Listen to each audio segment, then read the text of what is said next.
All right. Hello. Hey, fam. Happy Saturday. How are you all today? Happy Harvest, Halloween, if you guys celebrate. As you can see here, I am Wakanda. What's her name? Is Shuri. Shuri from Wakanda here. So, bam. Coach Austin doesn't really celebrate, but that's okay. Anytime I can dress up as royalty. My son was Hey, gonna be a king, so I was like, he said he wanted me to be a queen, and I'm like, oh my goodness, because I wasn't gonna even dress up, but I was like, oh okay, I could be a Wakanda queen. There we go. So, how's your weekend been going so far, Coach Austin? Before we it's dive been in. it's been really good actually. Hope you can hear me okay. Yeah, things have been fantastic. We did a college tour with my daughter yesterday, so that was Awesome. really fun. Yeah, beautiful weather here in Houston. Praying for the family out in Louisiana with the hurricane that just passed through. Yes. So yeah. So just keep those in mind. But outside of here, man, it's good. It's really good. Yeah, Good. That's yeah. awesome. Definitely good to hear. Well, today, guys, as you're joining in, we're going to be talking about coaching. We're both coaches. We've talked about a lot of subjects, but I don't think we've really dived into actually coaching, which I'm I'm not. surprised. Yeah, but we're both coaches. We've been doing it for some time. A lot of my nonprofits, I happen to know, probably about a good 70 to 80%. Some type of coaching and or service element to their nonprofit. And so knowing how coaches work, knowing how the structure works, knowing as a nonprofit, what do you charge, when do you charge, things like that is questions that people that I often get, but we've never really done a video on it. So we're going to be giving a couple of tips on how to get started as a coach. How long have you been a coach, Coach Austin? Oh, About 7.5 years. I've been in business for myself 15. It'll be 15 this year. So about 7.5 at that time has been coaches. Yeah, has been okay. as a coach. Yeah. Got it. Awesome. Do you love it? Is there anything else you would do? No, I really Mm-hmm. don't. I really, and it's funny how the word coach even came from me because I was a youth football coach first, and the coach thing kind of stuck. And one day I was talking about the business consulting side of things that we were doing, and they said, "Yeah, you probably are a great business coach." And it just hit me like, I didn't know, even think of it that way. So we started coining and trademarking that name, Austin Business Coaching, and it just took off. So no, I Mhm. really can't see myself doing anything else. Uh, Absolutely. Real estate developments, international travel, all types of things. The negotiating part of it really falls in line with your coaching. Really falls in line. I love it. Absolutely, absolutely. And it's really just a way to impact more, in my opinion. This is the most I've impacted is as a coach. Because as a coach, you're coaching individuals, but then you're connecting to their tribe and whoever it is that they're going to impact. So I've had so many nonprofits. One of my nonprofits feeds, I want to say like 400 and some odd, residents per month. I have nonprofits who've done things overseas. I have nonprofits who've done so much for the community, and I feel like I'm able to be a part of all of that as a coach. So I'm able to impact at a much greater rate than I would impact doing some of the things on my own. I Okay. actually learn better in coaching. A fun story is I taught my little sister how to ride her bike, and I didn't know how to ride a bike at the time. I can actually learn while teaching, and that's when I really just knew that if I'm really trying to get you from point A to point B.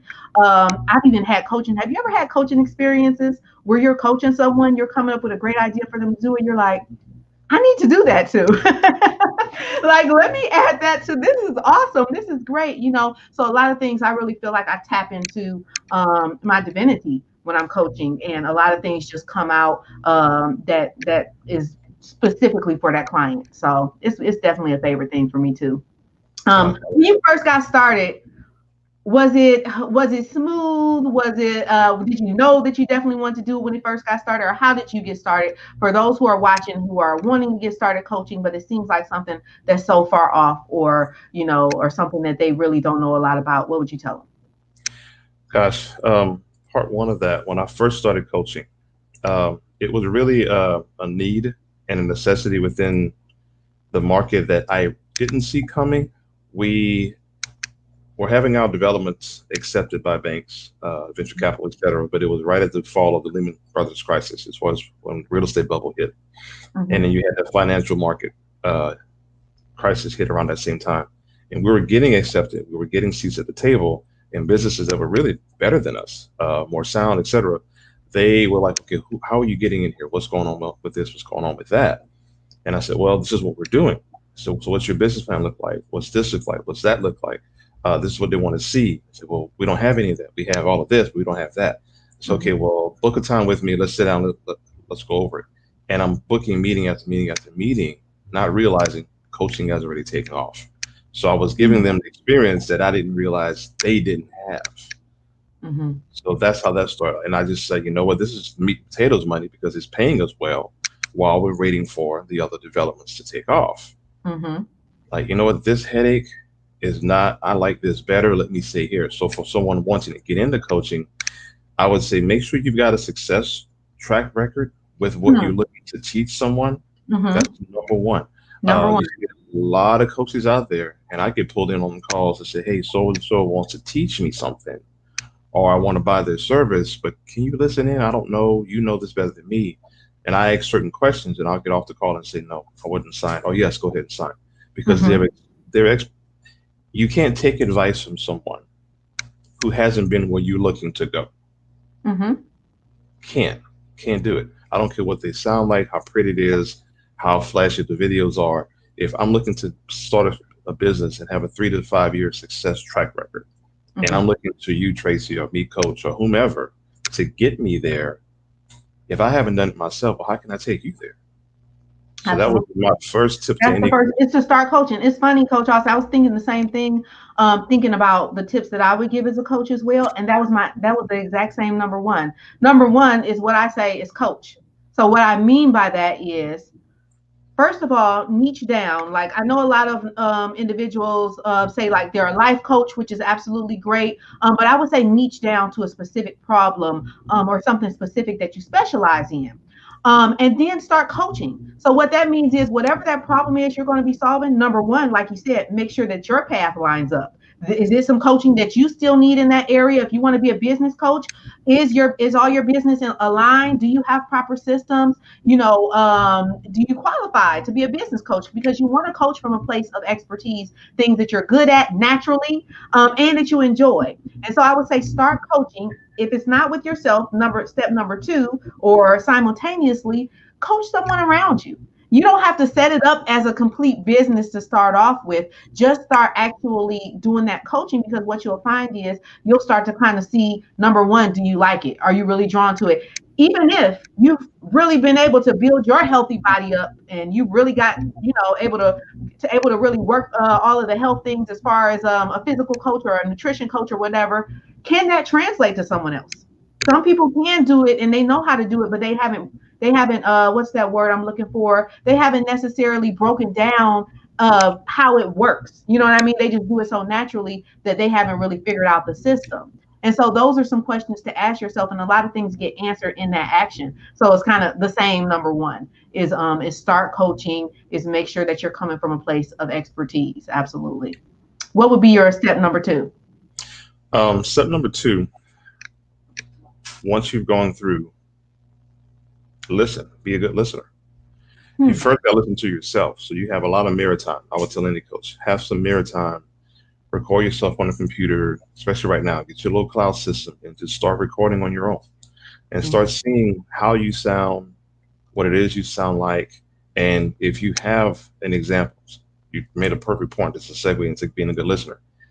Have someone around you that you can start teaching because a Mhm. coach has a game plan.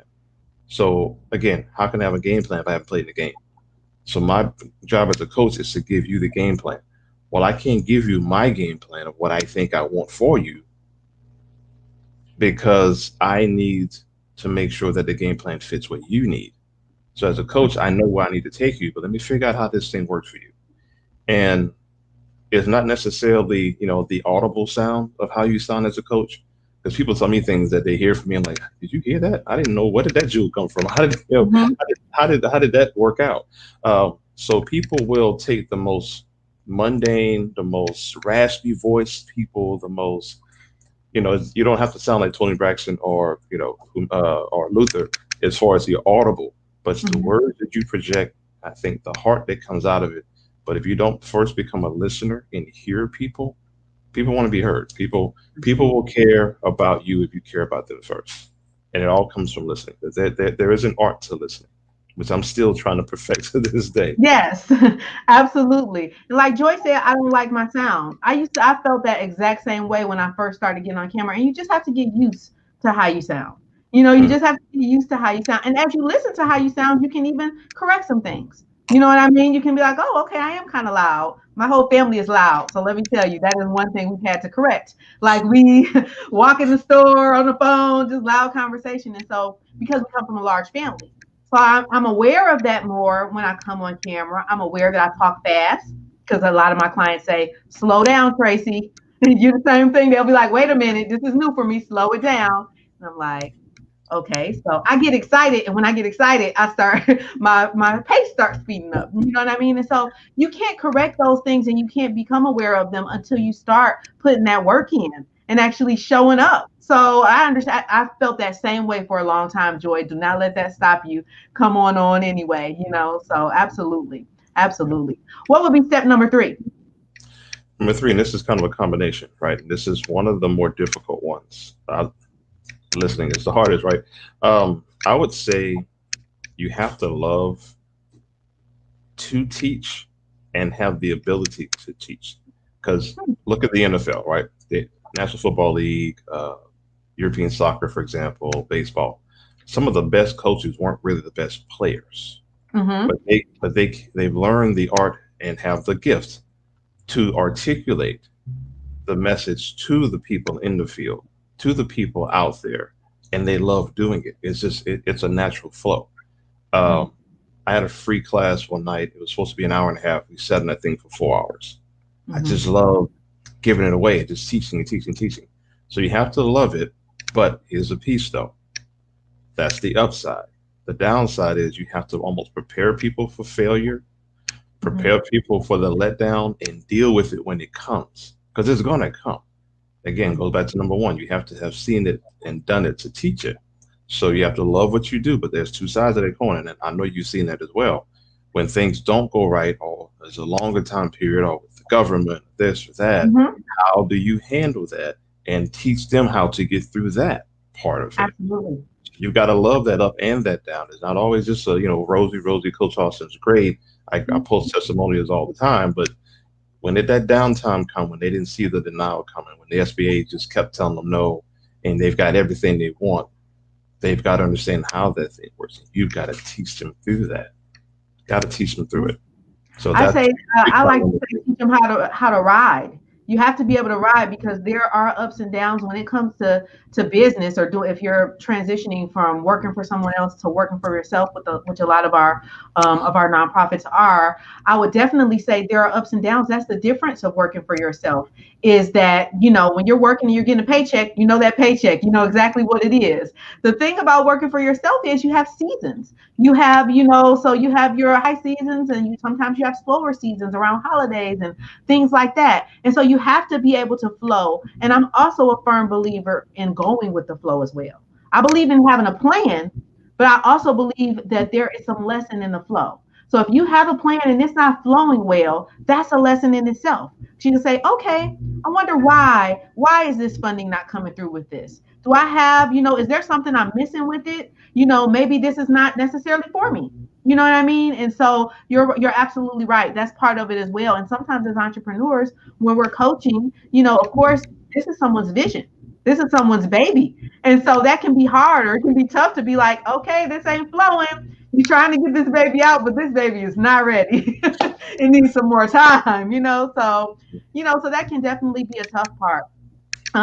What would you say would be most important when it comes to the coaching aspect as far as growing and marketing once you have those foundation things kind of in place and you have something to teach and you love it? I don't want to overstep what you just said, though. I do Mhm. want to answer that question. But what you just said, somebody's got to put that in the comments or something. One of the most important things, I'm a couple that with what you just said. That's monumental to go with the flow and understand your cyclical patterns and not just jump off and think things are going to be etched in stone, prescribed and whatnot. You got to have a little bit of a matrix in you and be able to go with that flow. So I don't want to overstep. That's monumental. Everybody on this call or who sees this on YouTube later, whew, that's like that underlying current that you've got to go with, man. Golly, that's a big one. Somebody, Absolutely. anybody, go with the flow. Understand that the flow is what it is, It and is. imagine if you didn't have a plan and the flow came, you wouldn't even know how to breathe on that thing. Because sometimes you feel like Mhm. you're drowning. But perspective and understanding that flow, yeah. So I just want to And sometimes the kudos flow to you can for even that. help. The flow helps you sometimes.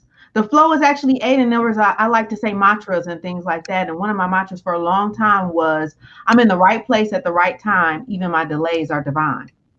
And what I meant by that was sometimes I would be putting something off or somehow something wasn't coming together where I would look up and it would all have worked itself out, or something happened where it had to get moved off to further along down the line, or I'm glad it didn't happen that way because this wouldn't have happened that way in this way. But in my head, I was behind because it was my plan. But when you're working with someone else's plan, or when you're working with a divine plan, sometimes your plans are on the low end. You know what I mean? So you're not even planning at the so you can be so if you're flexible, but you have to have the plan though first. I like to compare it to going up, when you if you're watching someone preach or teach or something like that, you always know they come up with some notes. They have some notes. They have their plan right there. You know what I mean? They're not gonna just come up and well, some people can just flow like that, just turn it on like that. But when they can, that typically means they put a lot of work in. They've already put a lot of planning in. They've been doing this for a long time, and they can just come on because of that work. But when they're first starting, they come on with a plan. But if it starts to flow in a different direction, they allow that to happen as well. So you're absolutely right. I would say that would be probably one of my greatest lessons that I've learned as a coach. Hmm. To answer your question, I'm going to make sure I go back and answer. So you were saying what was the number one thing or the most important tip for coaches? Mhm. Uh, I would say for marketing, if you once they built oh, that okay, okay. foundation, we So talked about once that you build, foundation first. So, as far as marketing, yes, that's right, Lisa. She put it up there. I'm in the right place at the right time. My delay is divine. That's it. yes, Yes, indeed. Yes, yes. And indeed. we have to have her come back on as well. So But yeah, let's marketing, talk about that push. marketing, marketing. Um, Make sure that your brand and branding is done before you market. Too many of us, nonprofit, for-profit business, Mhm. whatever it is, when you see that logo behind you, you click through yours, etc. Your brand speaks in the room before you get there. Mhm. Please understand as we get off, we start buying marketing and Facebook ads, this and that, and boost this post and boost. And I get it. Along the way, it does help your algorithm. It helps you get out there. There's psychological terms. There's artificial intelligence. There's psychological training. I can get on the phone with you and read you in less than 5 minutes and tell what personality trait you go to and how to talk to you. That's all in there. But for folks starting out, and even once you start going, you Mhm. have to make sure that you hear the term brand. We're going to rebrand. We're going to relaunch this brand. Mhm. When you Mhm. trademark your brand, the brand is the baby. The brand is where all the gems are. It's where all the intellectual property is. It's the functionality. It's everything.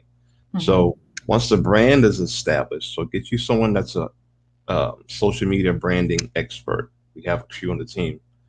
I know you do. Mhm. Get yourself branded well to where when that brand hits and you market the brand, you have to market what that brand is That what first. that brand is. Absolutely. Gosh. And then you're marketing to part two of it, and most importantly, who's your target market? So you've got to get your brand in front of your target market, not just market your target market, because people feel like you're selling them. They don't feel like they care. They don't know you that well. Okay, who is this? What is this stuff I'm being hit with every day, all the time, anyway? But if I know this brand and I'm comfortable with this brand, okay, now I can take in. My guards are down. Okay, cool. Now I don't feel like I'm being sold to. I feel like I'm being influenced. I'm being helped. I'm growing with you. It's a family. It's a tribe. It's a culture. People will gravitate to that. More importantly, do that first when it comes to Yes. marketing as a newbie, seasoned person. But build your foundation. In that foundation, you're going to grow your brand, and you'll be more Mhm. comfortable and understand who your target market is and niche even that down. That's the patience part. That's the way your business coach needs to know what they're talking about and guide you through that as a business coach. Market that.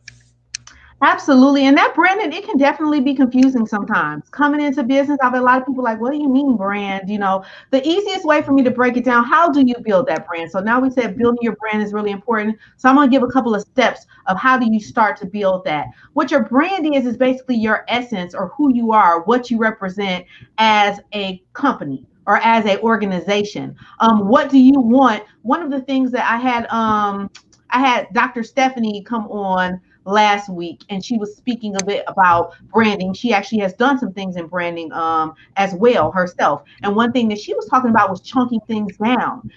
For instance, our tagline is "We grow better together." So, what do you feel when you hear that? Well, that we like relationships, and I do. I love relationships. I love growing together. I grow more when I'm actually helping other people to grow.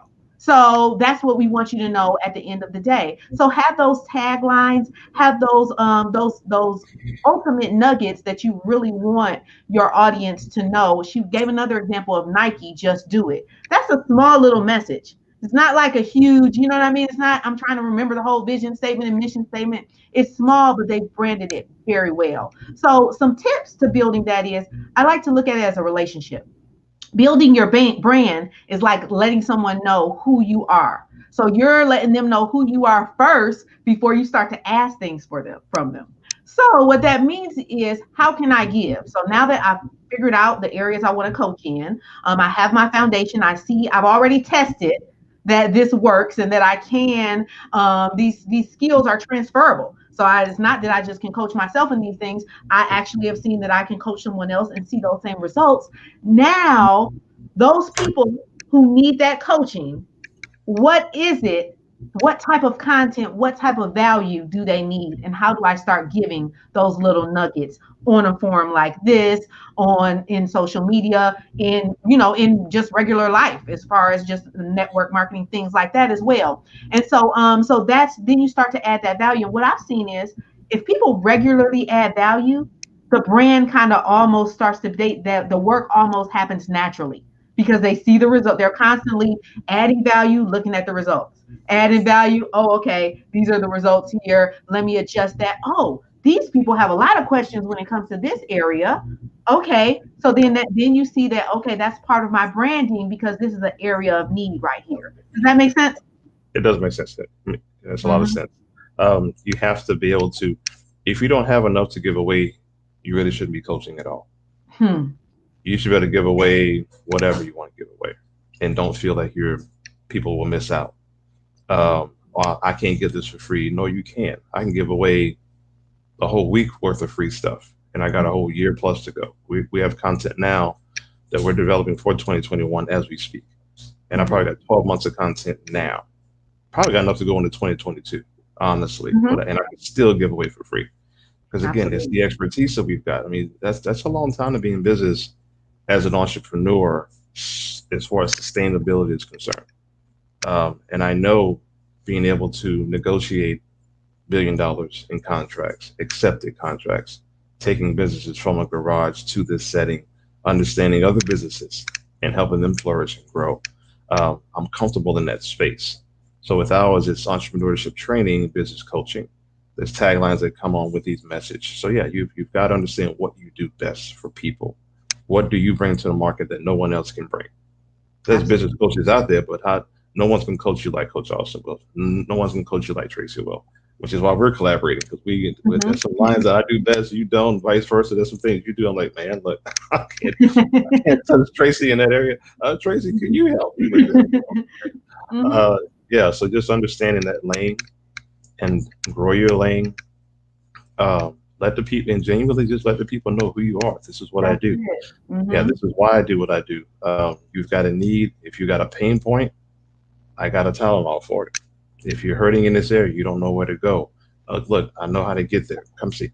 Come over here. Absolutely. Let's have a sit down. This is what we do.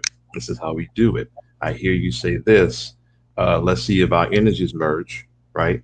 And if our energies merge well, I can take you where you want to be. Blah blah Mm-hmm. blah blah blah. And then give them enough. Give them enough free stuff like this stuff we do, on these Saturdays. People charge thousands of dollars for that sometimes. But why not give it Absolutely. away to let them feel comfortable in that and let them make the decision to go?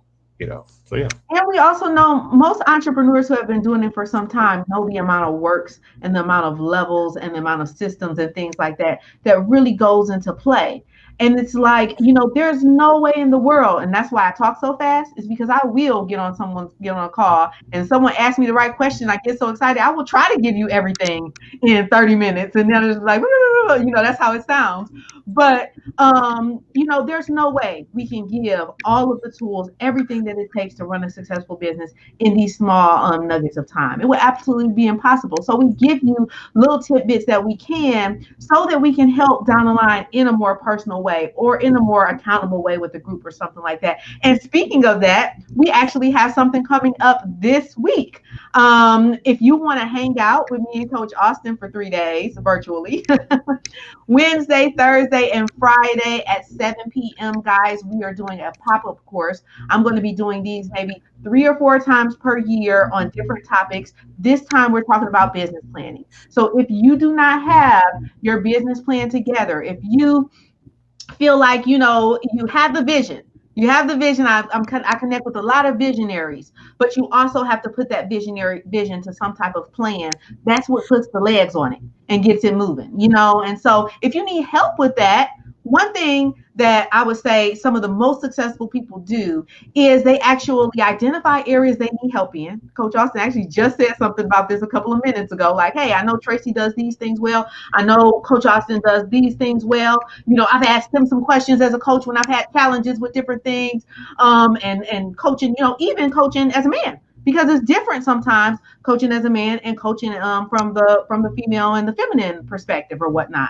And so so there's a lot of things that we can learn from each other. And so with that being said, if you know that this is a challenge of yours, and if planning and getting it out and getting that proper vision is a challenge, this will be something great for you to attend, especially at the end of this year. Because, like you just said, you're already planning your 2021 and things out as far as marketing and branding and things like that. And so, this is a great time to plan for next year. And most importantly, to just have some self sufficiency in planning for your own business and how you can do something to where you would be self sufficient if you're still working for someone as well, especially with everything going on right now. A lot of people are frustrated. A lot of people have a lot of anxiety. A lot of people don't even want to do any planning right now because it's just so much going on. They're just kind of like sitting and waiting. But one thing I will say that somebody said, and this stood out to me. I read it somewhere. I don't remember where, but it stood out because I was mad. Now, let me tell you something, Coach Austin. If I get mad at something, what I normally do if it triggers me, so for instance, I'll get mad at it and then I'll keep thinking about it. Like, why was I so mad at that? And now I've eventually got to the point where I'm like, you know what? Exactly, exactly. Let me figure out why that triggers me so much. And what the words were was basically, no one's coming to save you. You need to, that was the meaning. No one's coming to save you. If you want something done, you need to get the plan together. You need to get this done. Don't wait for anybody to come to save you. No one's coming to save you. You got to get this done yourself. That was the meaning of the words. And I was like, dang, that's harsh. But as I I was like, you know what? Sometimes I think that's what people are doing. They're waiting on something. They're waiting on someone. They're waiting on a program. Maybe even waiting on a government program. Maybe even waiting on a stimulus check or something like that. Listen, you've seen their planning strategies already. We've seen those plans, the ones we can understand and the ones that are, but you need to come up with a way to start planning for yourself. We've been meeting with some amazing clients this week who are coming up with new plans for the entire economy and all kind of great things. But this is the time to take your vision and tie it to a solid plan and put those legs on it. Definitely, you have to. You have to. Gosh, no one is going to come and save you. And what I get frustrated with, but I guess it's a passion of mine as well when it comes to coaching. This class we're going to offer next week, right? People I've seen, even companies will spend tens of thousands of dollars to allow you to take their dream. Okay, I need a roadmap. I need a blueprint. So we're kind of coining that term blueprint. I need a blueprint to take me from A to Z. I know what I want to do. I'm a professional, but I need you to help me get from A to Z. That's what we're doing next week. The business plan is something that is so underrated and undervalued, but it is a paramount piece that you have to have. I've sat in the in the boardrooms and across from a banker. Actually, the key, and I'm gonna give this in the classes, don't have meetings in banks. You take them to lunch, even if it's your local credit union banker. Small tip, I'll explain it in the class. Mm-hmm. Uh, but you have to be in control of what you're doing. So if you have no plan to get there, then really, why are you doing this in the first place? Let's be really honest with you. Why are you waiting for someone else to pull you along because they have control over you now? Mm-hmm. Well, no, I thought I want to have control. No, I'm a business owner. I'm an entrepreneur. What do you mean? No, I mean that you're just sitting back and not doing anything. This class will teach you, we will teach you exactly what you need to do to get there. Mm-hmm. Trust and believe. I know with 50 million and 70 million and up to, there's an article I'm going to post before the year is out of my company. And I didn't even know they were posting this article. There's Incorporated, da da da, was bringing to this city $1 billion development. I didn't know they were going to post that. I even called them, why did you post that? Well, it's true. That's what you're doing, right? They're like, yeah, but I didn't know you were going to post it on a news article. That's never going to go away. So, but that being said, what led into that was hours and hours and hours of developing a plan. So when I gave it to them, when they sat across the room and said, what do you want to do? So my question, leaving everyone today, is whatever amount of money you need, say you need $100,000, and Tracy's the banker sitting right across from you right now. I'm going to give you this $100,000 check, the SBA, whomever. What are you going to do with it? Mm-hmm. Crickets normally, but Mm-hmm. what you should be able to do is down to the penny and the task and the staffing and the hours. You should be able to lane that thing out across the Yeah. board. This is what I'm going to do with this. This is how I'm going to debt service it. This is what we're going to accomplish. This is how many people I'm going to hire. This is the tax dollars, all that. If you don't know how to do that, don't feel bad because you're not supposed to just know. That's what these classes are for. Mm-hmm. So if you Mm-hmm. spend X on a class, which trust me, this class is extremely affordable. You spend that on the class. Now it takes you to that $1 million mark or whatever it is that you want to do. Now you've got the blueprint and the tools and the accountability team to take you there. Absolutely. Telling you, Absolutely. y'all, you're here. Well, again, And actually, Coach Austin, normally, if I'm not mistaken, we are at 50% of what he normally teaches his classes for. So he gave us, because you guys are connected with Clark and Clark and connected to our tribe, he gave us a 50% discount. I'm going to add that link to these comments as well, guys, when we're done today. But we hope that we can hang out with you. It's going to be 7 o'clock. Coach Austin pulled my leg on the 7 p.m. because he was trying to say 8 p.m., but y'all know I go to sleep. I got I gotta get my sleep, get my rest. I gotta start clocking down. So, but yes, we're gonna do 7 o'clock for those of you all who have a 9 to 5 and things like that. So that's exciting, guys. I hope to see you all next week. And then of course I'll be back next Saturday as well. I hope you guys have something fun planned. I'm gonna go get with the little one now. He's gonna be a king. And so I decided to be a queen, African queen. Go ahead. I'm sorry, you had one more thing. no, somebody put in the question, how much is the Okay. course? Right at the bottom. The course is 295, and so it's normally about 600, and he's charging 295. And I will send you over that link personally as well, Lisa. Yes. All right. Awesome. Awesome. All right, awesome, guys. All right, I will see you all in the next video. Make sure that you're really taking care of yourself this weekend, guys. That you're present, productive, and most importantly, that you're at peace. So just make sure that you're just taking some time to really just set aside. Make sure you know that why. Right before we left, right before we finished up, Coach Austin threw in there, what's your why? And we really should have started with that, because identifying what your why is really the juice that keeps things flowing. We're just building that shell and showing you what to do once you have that why, but you got to have that fuel in there, and that's what comes to you when you're really taking care of yourself. You're really tuned in, tapped in, and turned on, as some people say, and you're really in line with what your purpose is and what your calling is. So I will see you guys in the next video. And someone else said they'll be there in class. Awesome, awesome. See you guys in class next week. That'll be starting on Wednesday at 7 p.m., Thursday at 7 p.m., and Friday, guys. All right, I'll see you then.